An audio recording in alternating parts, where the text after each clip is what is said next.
Hood được biết đến thông qua rất nhiều các tác phẩm văn hóa đại chúng.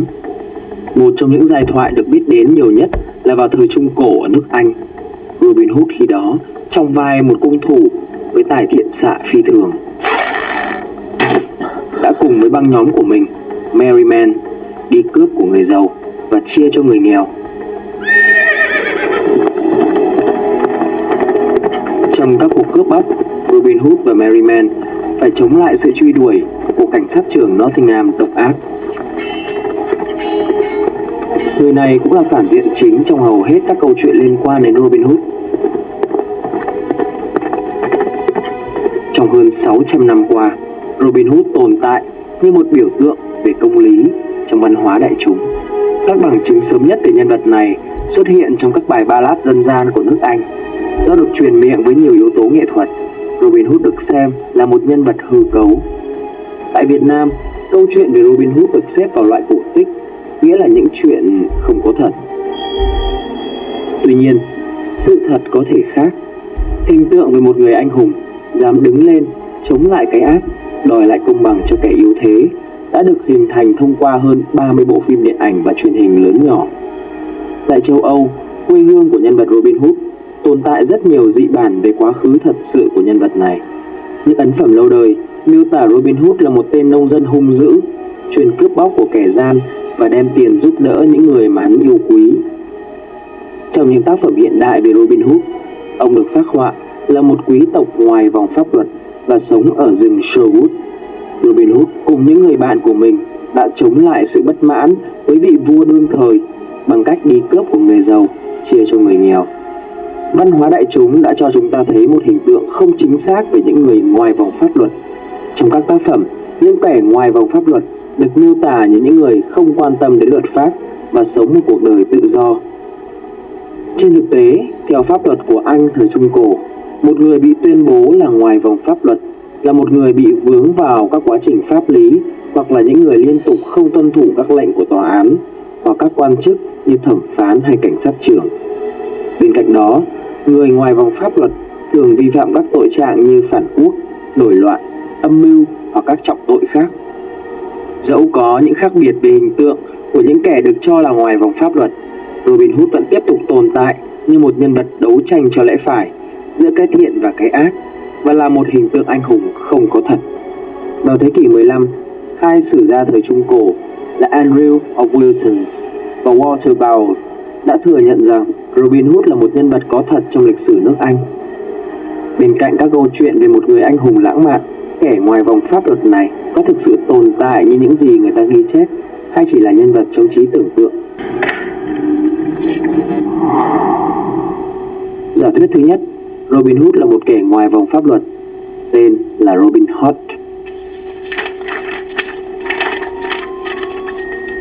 Bằng chứng lịch sử sớm nhất về một nhân vật tên Robin Hood hoặc Robert Hood xuất hiện trong các tài liệu pháp lý của tòa án York, nước Anh năm 1226.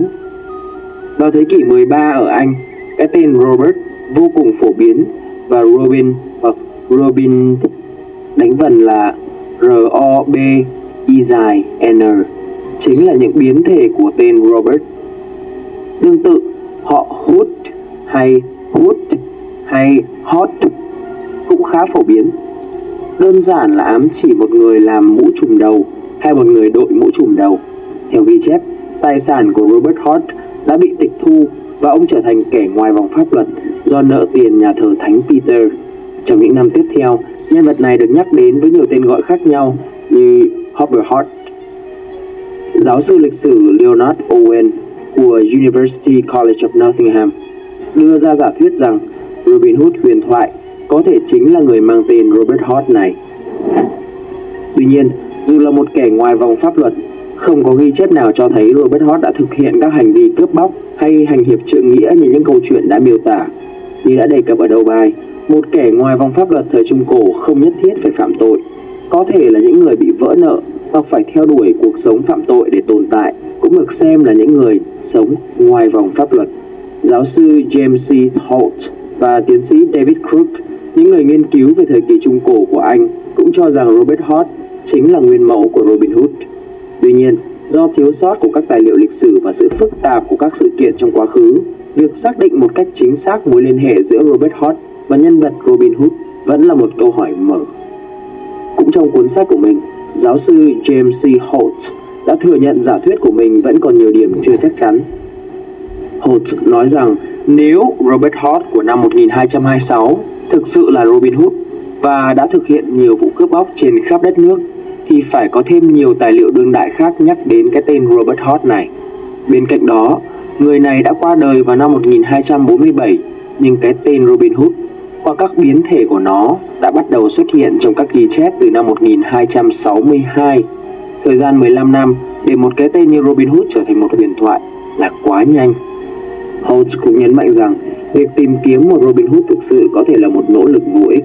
Thay vào đó, ông cho rằng giá trị của huyền thoại Robin Hood nằm ở những ý nghĩa sâu xa mà nó mang lại: công lý, sự công bằng và tinh thần nổi loạn. Những giá trị này vượt qua giới hạn thời gian và không gian. Chúng ta không nên cố gắng gắn chúng vào một nhân vật lịch sử cụ thể.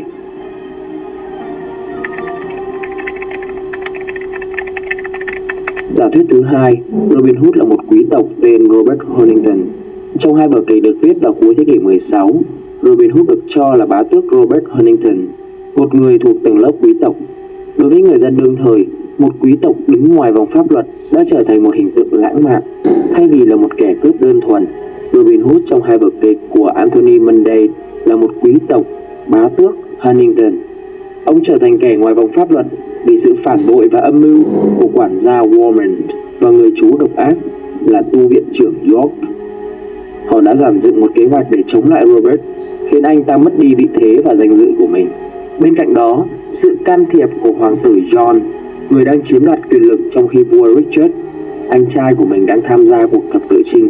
Robert hứa sẽ trung thành tuyệt đối với vua Richard, vậy nên anh đã bị hoàng tử John gây ra nhiều bất lợi. Hoàng tử John và mẹ của anh ta, nữ hoàng Eleanor, có những mục tiêu và động cơ riêng. John thèm muốn Marian, người yêu của Robert, trong khi nữ hoàng Eleanor có ý định tiếp cận Robert. Những âm mưu và bội phản này khiến Robert rơi vào tình trạng mất hết địa vị, bị coi là tội phạm, trốn chạy và chính thức trở thành kẻ ngoài vòng pháp luật với tên gọi Robin Hood. Sau khi được minh oan và trở về, tưởng chừng cuộc sống sẽ trở nên tốt đẹp hơn, nhưng Robert vẫn chết do bị đầu độc. Tại một bia mộ gần tu viện Curleys ở Yorkshire, nước Anh, được cho là của Robin Hood, đã đề rằng Robert, bá tước của Huntington, nằm dưới tấm đá nhỏ này, không cung thủ nào giỏi như ông. Sự hoang dại đã đặt cho ông tên Robin Hood trọn 13 năm và hơn chút nữa. Ông đã gây náo loạn các vùng phía Bắc, những kẻ ngoài vòng pháp luật như ông và đồng đội. Mong nước Anh đừng bao giờ biết đến nữa.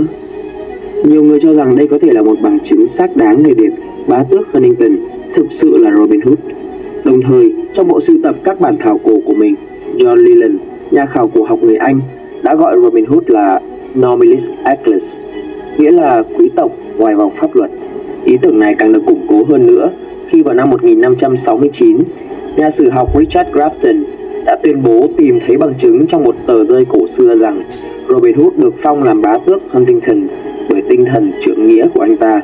Hơn nữa, tác phẩm A True Tale of Robin Hood của Martin Parker xuất bản năm 1632 đã nêu rõ rằng kẻ ngoài vòng pháp luật khét tiếng Robert Earl of Huntington, thường được gọi là Robin Hood, đã chết vào năm 1198 sau công nguyên.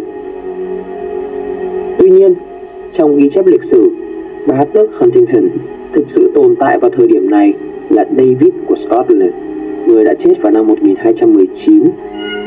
Sau cái chết của con trai David vào năm 1237, không còn bá tước Huntington nào nữa cho đến một thế kỷ sau đó. Bằng chứng lịch sử này đã không ủng hộ giả thuyết rằng Robin Hood là bá tước Huntington.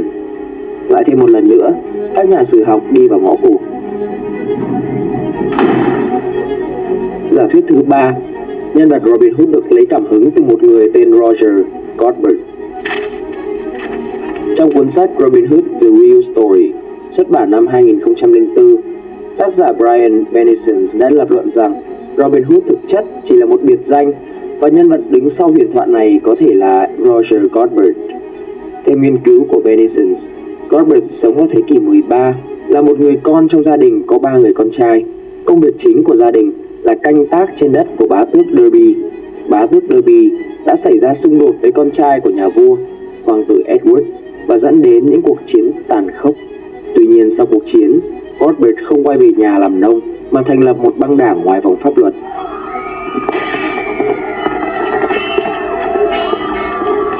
Kể từ năm 1270, băng đảng của Godbert đã thực hiện nhiều vụ cướp và giết người nghiêm trọng.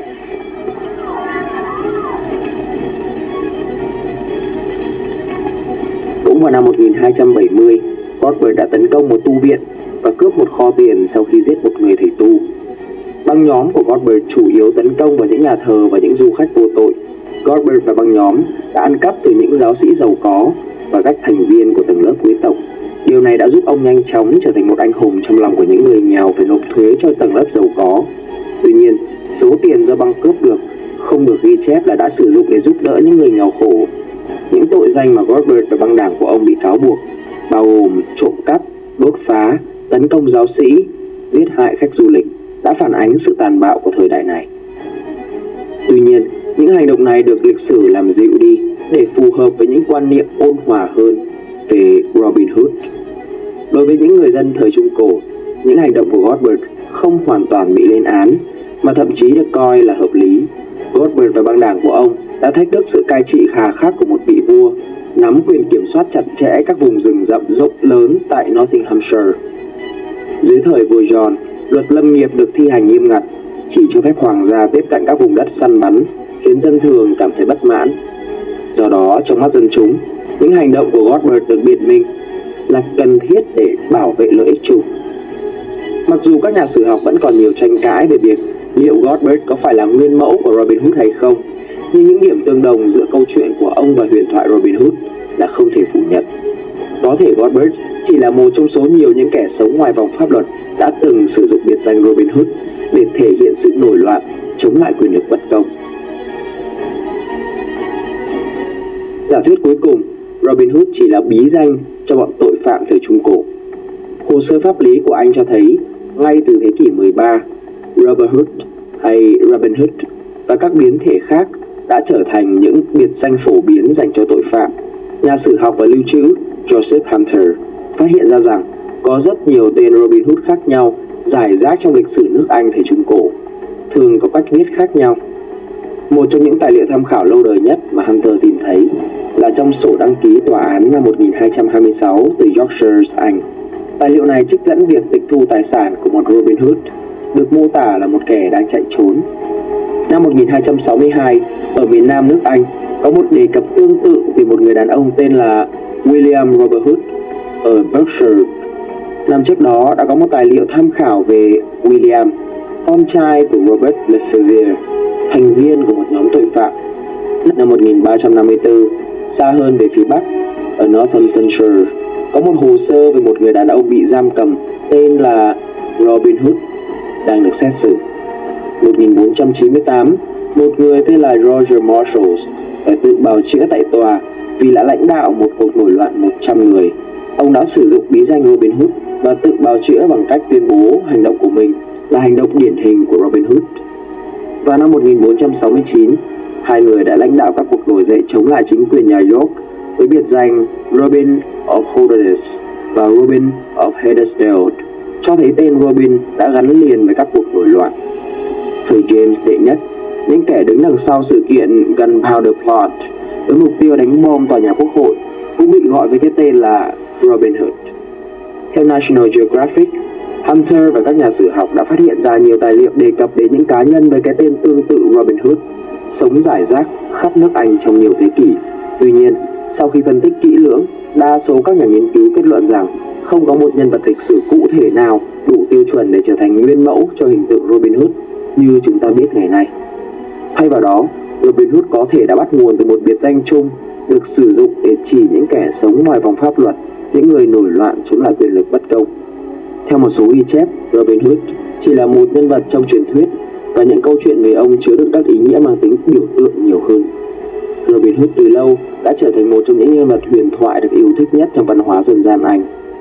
Mặc dù không có bằng chứng lịch sử xác thực về sự tồn tại của ông, nhưng hình tượng một quý tộc cướp của người giàu chia cho người nghèo đã trở thành một biểu tượng bất tử, được truyền tụng qua nhiều thế kỷ. Các nhà sử học đã dành nhiều công sức để tìm kiếm manh mối về danh tính thực sự của Robin Hood, nhưng tất cả những gì họ tìm thấy chỉ là những câu chuyện dân gian và các tài liệu lịch sử mơ hồ. Như James C. Holt đã kết luận, câu trả lời cho câu hỏi Robin Hood là ai chính là có nhiều hơn một Robin Hood.